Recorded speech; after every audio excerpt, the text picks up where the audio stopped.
국제 결혼이 매매혼이라고들 하는데 실제로 돈을 주고 사오는 거면 큰 문제는 없어요. 근데 현실은 다르죠. 대부분 국제 결혼하는 남성들이 처가에 제대로 된 돈을 주고 오질 않아요. 기껏해야 몇백만 원? 정말 많이 줬다는 것도 500만 원 정도예요. 심지어 어떤 사람들은 한 푼도 안 주고 그냥 여자만 데려오기도 해요. 그걸 자랑스러워하기도 하죠. 소 한 마리 값이 1000만 원인데 요즘 좋은 개나 고양이도 몇백씩 하잖아요. 근데 국제 결혼은 매매혼이라면서도 실제로 돈을 제대로 주고 매매한 게 아니에요. 베트남 아가씨들은 제대로 된 대가를 받지 못해요.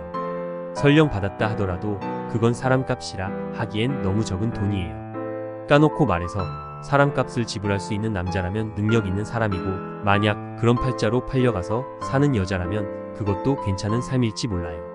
문제는 돈으로 사오는 게 아니라 국적을 내세워 데려오는 거라는 겁니다.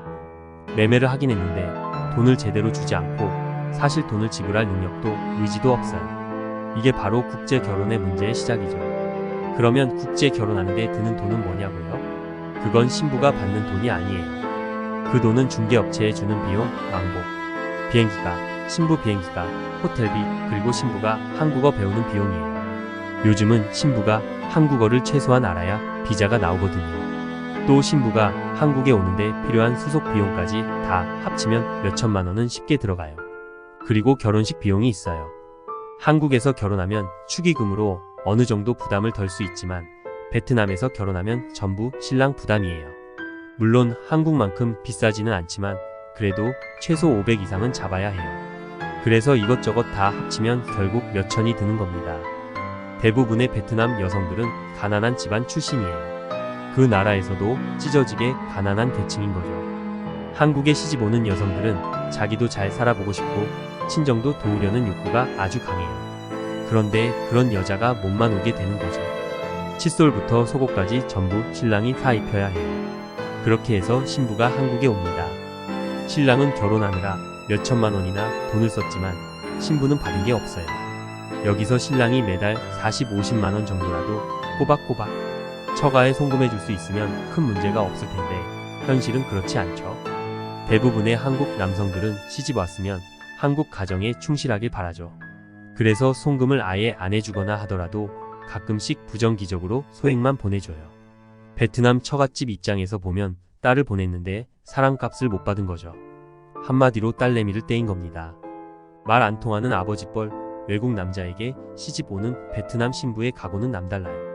어떻게든 잘 살아서 친정을 일으켜 보겠다는 욕구가 강하죠. 그런데 한국 남자가 이걸 충족시켜주지 못하는 거예요. 그래서 베트남 여성들은 한국 남편이 줄 돈이 없는 걸 알게 되죠. 속았다는 생각이 들겠지만 이제는 자신들이 직접 돈을 벌어서 고향에 송금해야겠다고 생각해요. 한국에서 젊은 베트남 여성이 일자리를 찾는 건 그리 어렵지 않아요. 최저임금 주는 자리는 많고 그런 곳에서 일하다 보면 또래의 베트남 남자를 만나게 되는 경우가 많아요. 그들과 말도 잘 통하고 나이도 비슷하니까 친밀해질 수밖에 없죠. 한국 남성들도 이 전개를 몰라서 못 막는 게 아니에요. 베트남 신부가 나가서 번 돈을 대부분 베트남으로 송금하게 되니까 한국 가정의 보탬이 안 된다고 생각하는 겁니다. 그래서 일을 못하게 하거나 감금을 하려는 경우도 생기고요. 진짜 매매혼답게 깔끔하게 여자 집에 사람값을 주고 사오면 이런 문제가 없어요. 목돈이 부담되면 매달 정기적으로 송금해주면 되죠. 월 50만 원 정도면 대부분 수긍하고 결혼 생활에 충실할 거예요. 물론 이런 식으로 결혼을 유지한다 해도 아이가 학습 부진을 겪을 가능성은 있지만 이건 젊은 총각들한텐 크게 와닿는 문제는 아닐 거예요.